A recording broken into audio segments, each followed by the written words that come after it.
والذین هم لفروجهم حافظون الا على ازواجهم او ما ملكت ايمانهم فانهم غیر ملومین فمن ابتغى وراء ذلك فاولئک هم العادون. 3 ayat about the same subject. You know what the subject is? Shamelessness. People who guard their privates. We live in the ultimately shameless world today. The world in which streaming videos off of any website are available on your mobile device. The age in which the pornography industry is a multi-trillion-dollar industry. The point of which, the agenda of which is to make sure every one of you is a consumer of filth in one way or another. That every man, woman and child is exposed to this stuff, and they're hoping you are, so you become addicted to it, so you become yet another consumer. This is the gift of pornography to society. It's creating people, turning people into animals and perverts. And some of you unfortunately have that addiction, and you're watching this stuff online, and you're watching it and saving it on your apps and your mobile devices, and you don't feel bad about it anymore. You've justified it to yourself, and you feel bad about it once in a while, but you go back to it. And as you think, oh, well, at least I'm not hurting anybody. At least I'm not doing it to anybody else. I'm just watching this stuff. It's okay. But you know what's happening to you? Inside, your soul is being just gutted. You have no soul left inside of you. So your prayers are empty, and you can't even shed a tear in your salat because your heart is so devoid of the fear of Allah because of the filth you've been watching all this time. It's turned you from a human being into an animal. So you can't even look. A woman passes by, and you see a piece of flesh walking by. You don't see a human being walking by that deserves respect. You check everybody out and everything out. You're constantly gawking and staring. You have a hard time putting your eyes down. When you're on the subway, when you're on campus, when you're at work, you're walking down the street, you just can't help it. You see a billboard, you take a second look, you see a third look. You don't miss any opportunity to just violate your soul with your eyes. Addicted completely. And then you say, brother, how do I get khushu' and salat? What world are you living in? What world are you living in?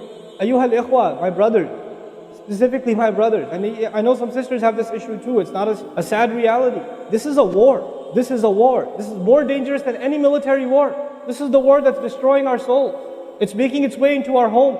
It's making its way, if I want to protect my children from this stuff as much as possible. But when my child goes to school, and it doesn't matter if it's Islamic school, there's a very high statistical likelihood that someone, a friend, with their iPod, with their mobile device, will say, hey, look at this.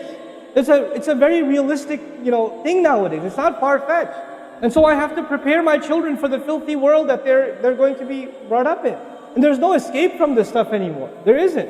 It's everywhere. It is everywhere. You have Islamic lectures followed up by, those YouTube puts those follow-up clips, and something will be filthy. Something will have to be filthy. And I don't think that's by accident. I'm not much of a conspiracy theorist, but I don't think that stuff is an accident. And what happens to you guys is you watch a video, you see something filthy, you click it, you click something else, and you end up watching disgusting things. That's what happens to you. وَالَّذِينَ هُمْ لِفُرُوجِهِمْ حَافِظُونَ. Especially when it comes to their privates, they guard them. They guard their shame. Brother, what's the solution? Should I get married? Like the guy who asked the other day, how can I get married right now? No, guys, the solution is not marriage. Because if you're a pervert, then you're going to be a pervert after marriage too. If you have no shame now, you will have no shame after marriage. Honestly. You think marriage is going to end your problems? No. Your problem isn't marriage. Your problem is spiritual in nature. Your problem is psychological in nature. You need help. You need to stop this. You need to stop hurting yourself like this. You will have nothing, there will be nothing left inside you. I just had an email from a teenager who's addicted to pornography, an anonymous email, 14, 15-year-old teenager. Says, I want to kill myself. I can't stop. I've been watching it since I was 11. My parents don't know. I read this stuff and I cry because he's not one. There's millions of Muslim kids like this. Millions of them. We have to help these people. We have to do whatever we can. And we don't have the trillions of dollars of advertising to counter that. We don't. And it's not realistic for me to say Facebook, YouTube, Twitter, Internet, it's all haram. It's not realistic because it's a reality. It's as common as oxygen now. The only thing we can do is have a mature conversation about this and teach our youth to deal with this and navigate this and not fall into it.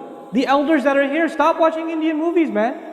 Why are you sitting in a lecture talking about salat and the importance of salat and you don't guard your shame? Mother and daughter and husband and wife and sister sitting together watching whatever? God, come on, stop. وَالَّذِينَ هُمْ لِفُرُوجِهِمْ حَافِظُونَ. They guard their privates. But guarding your privates doesn't mean you don't commit zina. It means everything that leads to the temptation. Everything that leads to it. They watch it, they guard it. They know it's under attack. They know that their shame is under attack. They realize that their weakness is their urges. Those urges that Allah put inside of us, that are so strong. Allah put them there for a reason. He did. And every one of you have them. You don't have to, I don't have to have a dalil for you to have them. I know the guys that are here. You all suffer that challenge every single day of your life. And you have to really go out of your way to guard yourself. This passage is not about high goals. This is about the bare minimum. I told you that, right? This is the bare minimum, folks. The bare minimum is we guard ourselves from shamelessness. We wage a war within ourselves against that tendency. And I know some of you have tried to quit before and you go back. And you've tried to quit before and you go back again. And you go back again. And you keep falling into that trap. I know some of you have done that, and you're struggling with it. But don't give up on yourself. Don't give up on yourself. And whatever it takes, just don't be alone. Don't be by yourself. Be with good friends. Be outside. Study somewhere else. Go to the library and study. Go somewhere where other people are around.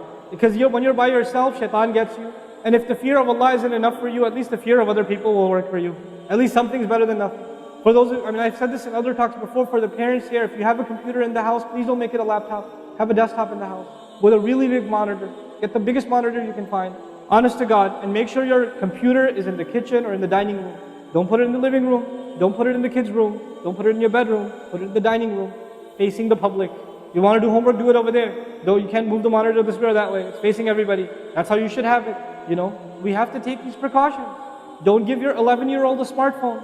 What were you thinking? That's not very smart. Don't give them a smartphone. Why am I seeing kids in Islamic school, 5th graders, with iPhone?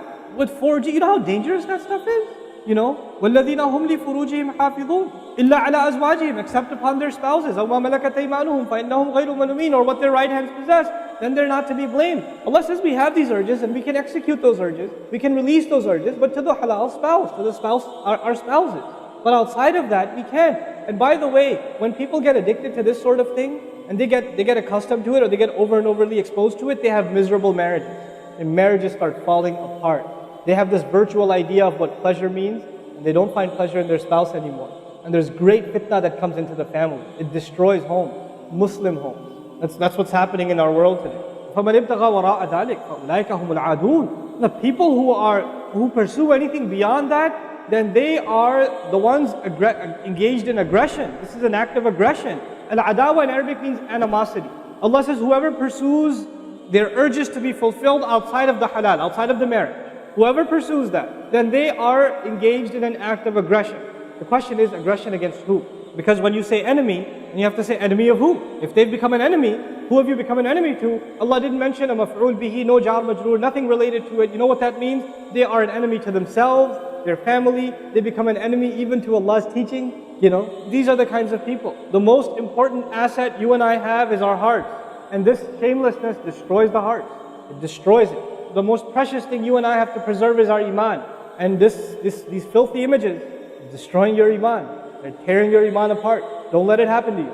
Do not let it happen to you. And I can only talk about this. I can't stop you from doing anything. And nobody else can. You will have to police yourself. You will have to control yourself. You'll have to make the decision, is my iman important enough? Is my salat important enough?